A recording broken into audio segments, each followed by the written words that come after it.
What's up? Hey, today we're trying that TikTok ab workout. If you haven't seen it, you can't unsee it. When I first saw it, my first impression was that looked so much fun. I scrolled on past it, didn't pay it much mind, till I realized it was going kind of viral and a lot of fitness experts had a lot of feelings about it. Now, I am a certified personal trainer. I have been coaching for over 5 years, and I pride myself on combining science with experience to make fitness as accessible as possible.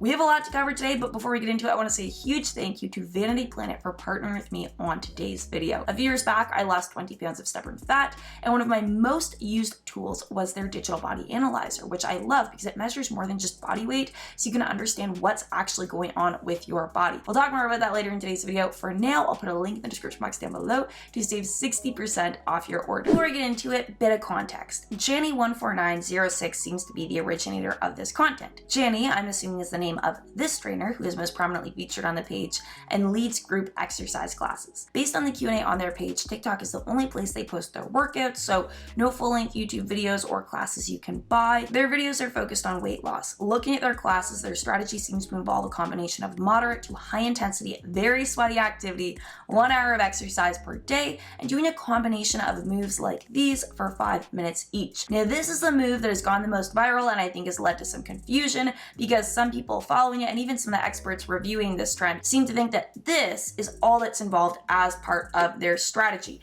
Anyways, the claims are where we get into the real controversy. As Jenny claims, by following this method, you can lose 10 pounds per month, reduce belly fat, and postpartum recovery. In order to lose weight, you need to be at a calorie deficit. Assuming you are currently maintaining your weight, if you add an hour of exercise onto your routine without changing your eating, you will lose weight. Many experts have chimed in on this, as in their experience, the best way to lose weight is by using some combination of cardio, weights, and nutrition change. I agree with this. The most efficient way to get that toned look is by reducing body fat while maintaining or gaining muscle. So yes, in an ideal world, everybody would be doing some combination of cardio, weights, and nutrition change.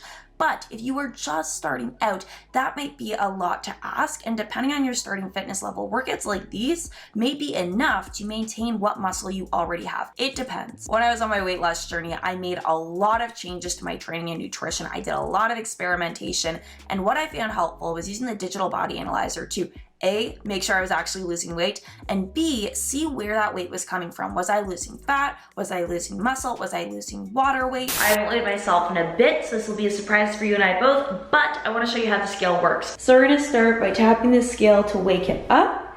Give it a sec to figure out where your weight is going to land. Then from there, what you'll see is that this display is now going to show us more than body weight. So that's body weight. There's our fat, water content, muscle mass, and bone density. All of that from one reading. When you set it up, the scale has you input some key information about yourself, and what's nice is that it can store multiple profiles, so if you have a partner or family member on this journey with you, they can track too. Now, a common critique, especially from those fitness experts, is that there's no way that a home scale can be as accurate as what you'd measure in a lab. Yes, duh, but we don't live in a lab. This is a repeatable and much more accessible way to keep an eye on your relative results. What I mean by relative results is even though your body fat percentage reading from this might not be 100% accurate, if you use it consistently, you will be able to see trends in your body so that you can adjust your nutrition and training accordingly. So if you want to check out the digital body analyzer for yourself, I will put a link in the description box down below to save 60% off your order. Next claim, as for reducing belly fat, you can't control where you lose fat. The science has not changed on this. I don't care what creams, pills, or products have popped up. I've read the research reviews. The effect size, aka the additional benefit you may get from following a protocol for spot reduction, in addition to already being at the calorie deficit needed for fat loss, like the effect size is gonna be minimal, right? The additional benefit you'd get is not significant enough to like justify changing what you're already doing. But what if I feel like I lose all the fat on my bum when I first start losing weight? Okay, spot reduction is possible. Fat does not always come off uniformly. If you've been on a long-term weight loss journey, you have probably experienced this yourself before. Sometimes you lose a little bit in your arms, sometimes you you lose a little bit all over, sometimes you lose some in your tummy. Like, it doesn't always come off uniformly, but that is up to your body. We cannot control that. And then we have postpartum repair. Now, I have never been pregnant. I can't wait for when I get to experience that, but I've had many friends who've been pregnant, have babies, and go through that whole journey of rediscovering their body, which can come with some challenges in the core and pelvic floor. I know English is not a first language here. By repair, they could very well mean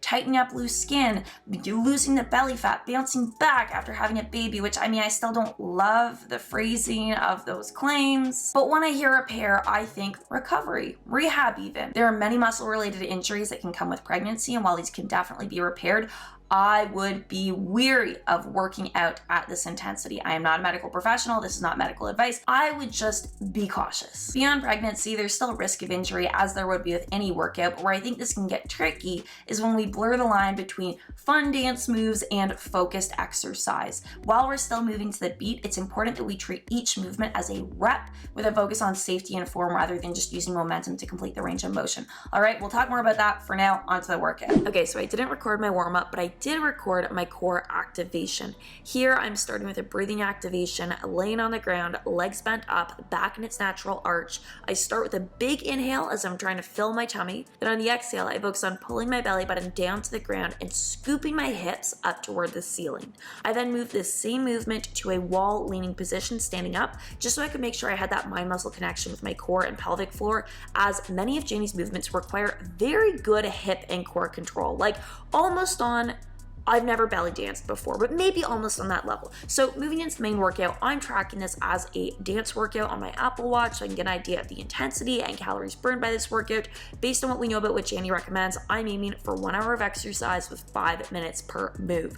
Quick math says 60 minutes divided by 5 minutes per move. We're doing 12 moves. I did my best. I picked different moves from her page. One thing that surprised me was how I immediately, like within the first 5 minutes, had a side stitch. This was a completely different tempo and type of training for me. So as much as I was trying to focus on form, I was also trying to keep up with the beat, which was tricky. If I were to do this again, I would definitely go slower, and instead of trying to hit every beat, maybe aim for like every second beat, every third beat, slow down at certain points of the workout. An hour is a long time, and I'll be honest, I had to take a few breaks because I started at too fast of a pace. We made it. I am obviously sweaty, as you can see, but about an hour, just under 500 calories, and my average heart rate was 150. Did it work? Will it work? Will this workout get the results it claims? Fat reducing belly fat? Probably not. Pregnancy repair? It really depends what they mean. Where I think this workout has the most potential is with weight loss. The reason I tracked this workout on my watch is because I wanted to do some quick math on the relative intensity and calorie burn. Now, calorie burn will vary between you and me. It's going to depend on your height, weight, age, fitness level, etc. This is part of why even if 2 people follow the exact same workout plan, they can get completely different results. I have an entire video explaining the science of metabolism that I'll link either somewhere up here or down below. Luckily though, there's a way to estimate the calorie burn from activity based on the intensity of that activity. METs, or metabolic equivalents, where 1 MET describes the calories burned just sitting, breathing, and existing. There are huge tables where you can look up the MET values for common and even not so common activities that I'll link down below, but basically, any activity that's more demanding than just sitting, breathing, and existing has a MET value higher than 1. And using that MET value, we can then estimate the calorie burn for that activity. Based on the MET charts, I'd classify this workout as dancing and then aerobic general or aerobic high impact, which both have a MET value of 7.3. We did 60 minutes of activity, so taking my weight from earlier in this video, plugging it into the equation, and this formula estimates I would burn around 500 calories. This is in line with my activity tracker reading, and so I feel like this MET value is a good estimation of the intensity of this activity, taking it back to that claim of losing 10 pounds per month. While it is not perfect math, 1 pound of fat equals about 3,500 calories. So if I add these workouts to my routine, that's an extra nearly 500 calories burned per day. Stretch that across 30 days, divide by 3,500 calories per pound of fat, and I could theoretically lose about 4 pounds doing this. Not quite 10 pounds per month. Even if you redid the calculations, say you weigh 200 pounds, you may burn closer to 700 calories per workout and lose closer to 6 pounds per month. This is not perfect math. math. Mets are intended to be used as a guide and estimation of the effects that your workouts may have, but in reality, there's more factors than just body weight affecting how many calories you're going to burn from activities of different intensities. Things like your fitness level, your body composition, how much fat versus muscle you have, that's going to affect your calorie burn. Another consideration would be that when you suddenly increase activity, you're going to feel very hungry. And so if you're not keeping an eye on your nutrition, it's easy to accidentally eat back those calories you burned and not end up losing any weight. This is why many experts recommend focusing on both training and nutrition as part of a larger lifestyle change when you're working to lose weight. All in all though, either way, even if these workouts don't quite live up to the claims, like weight loss is weight loss. If you can do this consistently, every bit counts on your weight loss journey. That is it for today's video. I do not believe in quick fixes, but I do believe in honesty, personal responsibility, and doing your homework. If you see a viral video, workout, or diet plan online that seems too good to be true, you owe it to you to do even a little bit of digging. Many fitness experts are quick to tear down trends without doing even a base level of background research, calling these things dangerous, stupid, or belittling them in some other way. Well, if we're gonna call this dangerous, what do you call it when you post a video of yourself doing a 200-pound back squat on social media? A beginner may look at your body and think, ooh, I like the way she looks, I'm gonna put 200 pounds on the bar. You say, well, common sense. Well, you already assumed common sense is not common when you pass judgment on that trend. The reality is, social media promotes what gets the most watch time. There is no secret society scheming for how they can sneak diet culture into your day. I will agree, the diet industry is huge, but it's also hugely flaky. They push what's performing. The question that's often asked with viral, potentially dangerous trends like these is, should platforms be doing more? I think the real question is, should the fitness industry be doing more? Instead of blaming it on society, look at your own community.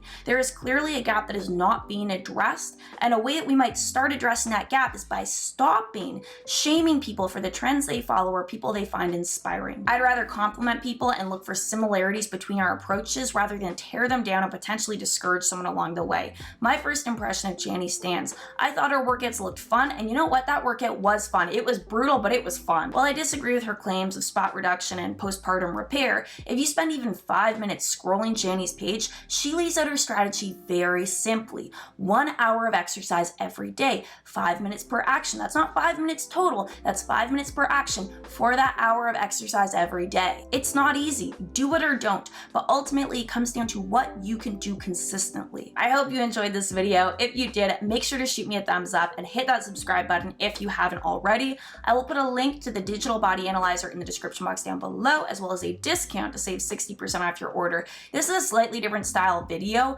If you like it, definitely let me know. If you have any requests, any trends you want me to cover, let me know in the comments section. I'm not going to trash talk anyone. I am so far from interested in that. I have been on that side of the fitness industry before. I don't like that. Not the vibe. That ain't it. But if there's a trend you've seen, send it to me. I'll check it out. I'll see what we can do. Otherwise, thank you for watching, and I can't wait to see you in the next video.